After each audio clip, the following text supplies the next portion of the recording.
villages.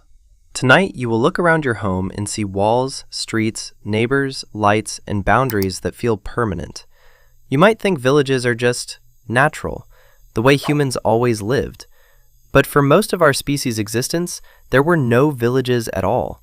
No houses are lined up in order, no central squares, no permanent home in the way you understand it. For over 95% of human history, every human being on Earth lived in motion, following herds, following seasons, following survival. So the question isn't just, how did villages begin? The real question is, why did humans ever agree to stop moving at all? Because that decision changed everything. Let's go back. Not 1,000 years, not 10,000, but nearly 12,000 years ago, the world looked completely different. Ice Age winds still shaped the climate, wild animals dominated the landscape, and humans were just another species trying to survive in a world that didn't belong to them. Then something shifted, slowly at first.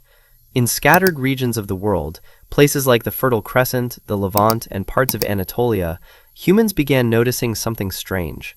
Certain plants didn't just grow randomly anymore. They returned, season after season. Wheat, barley, lentils, wild grains that once had to be gathered suddenly started growing in predictable patterns near human camps. And for the first time, humans didn't just take from nature, they started influencing it. They scattered seeds without knowing why it worked. They stayed longer in certain areas. They returned to the same patches of land. Without realizing it, humanity was doing something revolutionary. It was the beginning of agriculture. And agriculture created something even more powerful than food. It created roots. Because once food could be grown in one place, movement was no longer necessary. And once movement stopped, permanence began. One of the earliest known settlements that shows this transformation is Jericho, located in the Jordan Valley. Archaeological evidence suggests people were living there as early as 10,000 BCE, but this wasn't a village in the modern sense. It was something far more fragile. Round houses made of mud brick. Storage pits were dug into the earth. Walls built not for comfort, but for survival. Because once you stay in one place, everything changes. You were no longer just surviving nature, you were defending your survival. Grain had to be stored. Storage meant protection. Protection meant walls. And walls meant cooperation. And cooperation meant something entirely new in human history. Strangers had to learn to live together. Not family groups that migrated together, not tribes that followed the same path, but fixed communities, people who stayed. And where humans stay long enough, something else always appears: structure.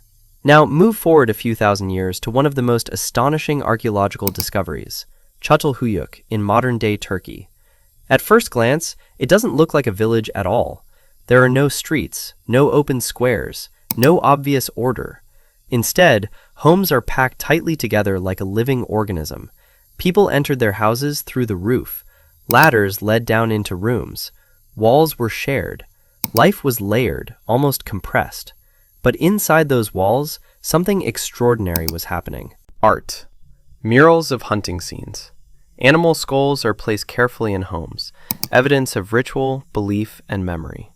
This wasn't just survival anymore. This was identity. For the first time, humans were not just living together, they were meaning-making together. Villages weren't just clusters of homes, they were psychological systems. And as settlements grew, so did complexity. Food surplus created specialization. Not everyone needed to hunt anymore. Some people began making tools. Others began building. Others began organizing. And with specialization came hierarchy. Because once someone controls storage, they control survival. And once survival can be controlled, society begins to organize itself around power. This is where villages slowly evolve into something larger. Not just communities, but systems. Across the world, similar transformations were happening independently. In the Indus region, early settlements like Mehrgar showed some of the earliest evidence of farming and permanent habitation in South Asia. In the Levant, communities expanded Jericho's walls. In Anatolia, Çatalhöyük grew dense and complex. And in northern Mesopotamia, villages began forming networks that would eventually lead to cities. But perhaps the most important invention wasn't agriculture or walls or tools. It was trust. Because villages only work if people agree, explicitly or silently, to cooperate, to share water sources, to store food collectively, to defend each other. And trust is not something nature gives freely. It is built, day by day, interaction by interaction, generation by generation. And as villages grew, something even more profound emerged. Time itself began to change. Hunter-gatherers lived in cycles, day, season, migration. But villagers lived in continuity. Past, present, and future began to matter differently. Land became an inheritance. Houses became a legacy. Children became continuity of place instead of movement. And for the first time in human history, humans didn't just live in the world, they began shaping it permanently. Villages were not simply settlements, they were experiments. Experiments in cooperation, in stability, in shared survival. And every modern city, every nation, every civilization you see today still carries the blueprint of that ancient decision to stop moving and start building. Because once humans built villages, they never stopped building anything again. These are reputable archaeological and historical sources used for factual grounding.